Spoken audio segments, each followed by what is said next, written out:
ബി.ജെ.പിയെ സംബന്ധിച്ച് ഇത്തവണ അവർക്ക് ആത്മവിശ്വാസം മാത്രമല്ല ഉണ്ടായത്, വലിയൊരു വിജയം തൃശ്ശൂരിൽ നിന്ന് അവർക്ക് ഉണ്ടാവുകയും ചെയ്തു. ഒപ്പം താമര അത് ചരിത്രത്തിൽ ആദ്യമായി കേരളത്തിൽ വിരിയിക്കാനും അവർക്ക് സാധിക്കുകയും ചെയ്തു.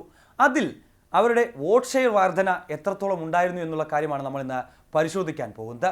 ഏതൊക്കെ മണ്ഡലങ്ങളിലാണ് വ്യക്തമായ ആധിപത്യം അവർക്ക് നേടാൻ സാധിച്ചത്, ഇതെല്ലാം വരാൻ പോകുന്ന തദ്ദേശ തെരഞ്ഞെടുപ്പിലും ഒപ്പം തന്നെ അടുത്ത 2026 നിയമസഭാ തെരഞ്ഞെടുപ്പിലുമൊക്കെ ബി.ജെ.പിയുടെ ഈ ഒരു വോട്ട് ഷെയർ വർധന അത് എത്രത്തോളം പ്രകടമാകുന്നത്, അല്ലെങ്കിൽ അത് മറ്റു മുന്നണികളെ എങ്ങനെയാണ് ബാധിക്കുന്നത് തുടങ്ങിയടക്കമുള്ള കാര്യങ്ങളാണ് നമ്മളിപ്പോൾ പരിശോധിക്കാൻ പോകുന്നത്.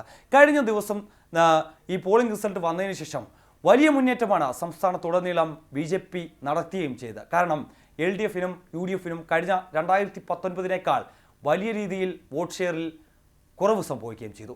എന്നാൽ ബി.ജെ.പി ആകട്ടെ കഴിഞ്ഞ തവണ 15.57% അവരുടെ സംസ്ഥാനത്തെ വോട്ട് ഷെയർ എങ്കിൽ ഇത്തവണ അത് നില മെച്ചപ്പെടുത്തി 4% വർദ്ധിപ്പിച്ച് 19.17% ഉയർത്താൻ അവർക്ക് സാധിക്കുകയും ചെയ്തു. അതിൽ ഏറ്റവും കൂടുതൽ താരമായി മാറിയത് ആലപ്പുഴയിലെ NDA സ്ഥാനാർത്ഥി ശോഭ സുരേന്ദ്രൻ തന്നെയാണ്. ശോഭ കഴിഞ്ഞ 2019 ആറ്റിങ്ങിലെത്തി 2.5 ലക്ഷത്തോളം വോട്ട് പിടിച്ചത് നമ്മൾ കണ്ടതാണ്. ഇത്തവണ പക്ഷേ ആലപ്പുഴയിൽ ശോഭ സുരേന്ദ്രനെ സ്ഥാനാർത്ഥിയാക്കിയപ്പോൾ ഒരുപക്ഷെ എല്ലാവരും വിചാരിച്ചിരുന്നത് അവിടെ ഒരു സിംഗിൾ ഫൈറ്റ്, അതായത് KC ഒറ്റയ്ക്ക് വിജയിച്ചു മാറും, അതല്ല എങ്കിൽ വലിയ രീതിയിലൊരു കടുത്ത പോരാട്ടം ഉണ്ടായാൽ തന്നെ CPM-ഉം ഒപ്പം തന്നെ കോൺഗ്രസും നേർക്കുനേരുള്ള ഒരു പോരാട്ടം മാത്രമായിരിക്കുമെന്നാണ് നമ്മൾ പ്രതീക്ഷിച്ചത്. പക്ഷേ ആ പ്രതീക്ഷകളെല്ലാം മങ്ങലേൽപ്പിച്ചുകൊണ്ട് ശോഭ സുരേന്ദ്രൻ്റെ ഒരു അപ്രതീക്ഷിത മുന്നേറ്റം ആലപ്പുഴയിൽ പ്രകടമാകുന്നതാണ് നമുക്ക് പിന്നീട് കാണാൻ സാധിച്ചത്. കഴിഞ്ഞ തവണ ആലപ്പുഴയിൽ 17.24% വോട്ടായിരുന്നു അവിടെ നേടിയെങ്കിൽ ഇത്തവണ 11.06% വോട്ട് വർദ്ധിപ്പിച്ച് 28.3% വോട്ട് വിഹിതം ആലപ്പുഴയിൽ സ്വന്തമാക്കാൻ ബി.ജെ.പിക്ക് സാധിച്ചിരിക്കുന്നു എന്നുള്ളത് തന്നെയാണ്.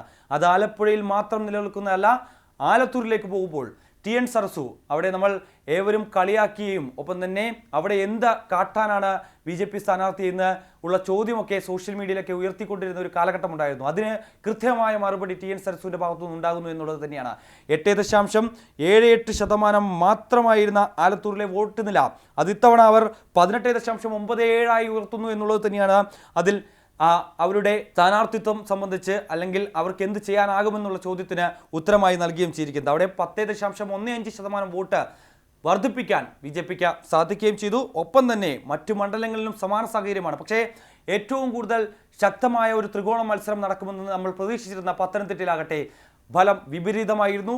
അവിടെ അനിൽ ആന്റണിക്ക് കാലിടറി. കഴിഞ്ഞ തവണ K. സുരേന്ദ്രൻ നേടിയ ആ വോട്ടിനേക്കാൾ 4%, ഏകദേശം 3.68% വോട്ട് കുറയുകയായിരുന്നു പത്തനംതിട്ടയിൽ ചെയ്തത്. മറ്റൊന്ന് ചാലക്കുടിയിലാണ്. ചാലക്കുടിയിൽ കഴിഞ്ഞ തവണ ബി.ജെ.പി ആയിരുന്നു സ്ഥാനാർത്ഥിയെങ്കിൽ ഇത്തവണ അവിടെ VDGS-ന് കൊടുത്തുകൊണ്ടായിരിക്കാം ഒരു പക്ഷേ 4% വോട്ട് വിഹിതത്തിൽ കുറവ് സംഭവിച്ചെന്നുള്ളൊരു കാര്യം ബി.ജെ.പി നേതൃത്വം തന്നെ സമ്മതിക്കുകയും ചെയ്യും. കാരണം അത്തരത്തിലൊരു വിലയിരുത്തൽ കൂടിയാണ് ഈ ഒരു ഘട്ടത്തിൽ പുറത്തു വരുന്നത്. എങ്ങനെയാണ് ഇനി ഈ ഒരു വോട്ടിംഗ് നില അത് അടുത്ത തദ്ദേശ തെരഞ്ഞെടുപ്പിലും ഒപ്പം തന്നെ നിയമസഭാ തെരഞ്ഞെടുപ്പിലും പ്രകടമാകാൻ പോകുന്ന, അല്ലെങ്കിൽ ബി.ജെ.പിയുടെ ഒരു വോട്ട് നില മറ്റ് മുന്നണികൾക്ക് ആശങ്ക ഉയർത്താൻ പോകുന്നു എന്നുള്ള കാര്യം നമ്മൾ നോക്കുമ്പോൾ അതിൽ ഇത്തവണ 11 കൃത്യമായി പറഞ്ഞാൽ 140 നിയോജക മണ്ഡലങ്ങളിൽ 11 നിയോജക മണ്ഡലങ്ങളിൽ വ്യക്തമായ ആധിപത്യം പുലർത്താൻ ബി.ജെ.പിക്ക് സാധിച്ചു.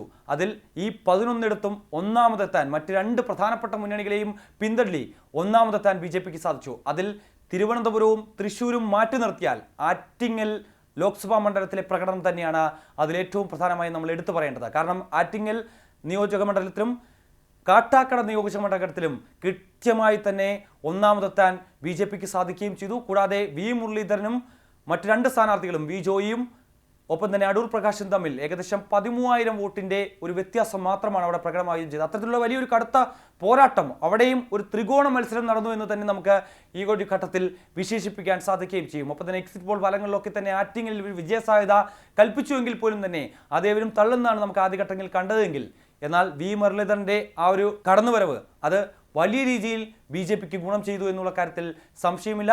വരാൻ പോകുന്ന തദ്ദേശ തെരഞ്ഞെടുപ്പിൽ 2025 തദ്ദേശ തെരഞ്ഞെടുപ്പ് നടക്കാൻ പോകുന്നത്.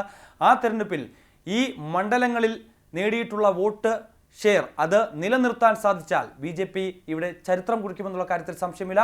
അത് നമ്മൾ മുൻകാലങ്ങളിലൊക്കെ പറയുന്നത് പോലെ തന്നെ തിരുവനന്തപുരം കോർപ്പറേഷൻ ഒരുപക്ഷേ തിരുവനന്തപുരത്ത് വിജയക്കൊടി പാറിച്ച താമര വിരിയിച്ച കോർപ്പറേഷൻ ഭരിക്കാൻ BJPക്ക് സാധിക്കുമെന്ന ഉള്ള ഒരു വിലയിരുത്തൽ കഴിഞ്ഞ കുറേ കാലങ്ങളായി നമ്മൾ കേൾക്കുന്നുണ്ട്. പക്ഷേ ഈ വോട്ടിംഗ് ശതമാനം വർധനയിലൂടെ തിരുവനന്തപുരത്ത് മാത്രമല്ല മറ്റ് ജില്ലകളിലും പല പഞ്ചായത്തുകളിലും പല കോർപ്പറേഷനുകളിലും പല മുനിസിപ്പാലിറ്റികളിലും മുന്നേറ്റമുണ്ടാക്കാനും അവിടെ വിജയിച്ച് കയറാനും BJPക്ക് സാധ്യമാകുമെന്ന് കരുതുന്ന അല്ലെങ്കിൽ അത്തരത്തിലുള്ള ഒരു സൂചനകൾ നൽകുന്ന ഒരു ഫലം തന്നെയാണ് ഇപ്പോൾ പുറത്തു വന്നിരിക്കുന്നത്. അത് 2026 നിയമസഭാ തെരഞ്ഞെടുപ്പിലും പ്രകടമാകുകയാണ് എങ്കിൽ ഒരുപക്ഷെ BJP ഇവിടെ ചരിത്രം കുറിക്കുമെന്നുള്ള കാര്യത്തിൽ സംശയമില്ല. ഒരറ്റത്തുനിന്ന് തുടങ്ങി മുഴുവൻ സ്ഥലത്തേക്കും വ്യാപിക്കുന്ന തരത്തിലാണ് നമ്മൾ നോർത്ത് ഇന്ത്യയിൽ കണ്ടത്. പക്ഷേ കാലാകാലങ്ങളായി UDFും ഒപ്പം തന്നെ LDFും നിലനിന്ന് പോയിരുന്ന ആ ഒരു സ്ഥലത്ത് ഇത്തവണ ലോക്സഭാ തെരഞ്ഞെടുപ്പിൽ ആദ്യ വെടിപൊട്ടിച്ചുകൊണ്ട് തൃശ്ശൂരിൽ താമര വിരിയിച്ചുകൊണ്ട് അവർ വിജയക്കൊടി പാറിച്ചപ്പോൾ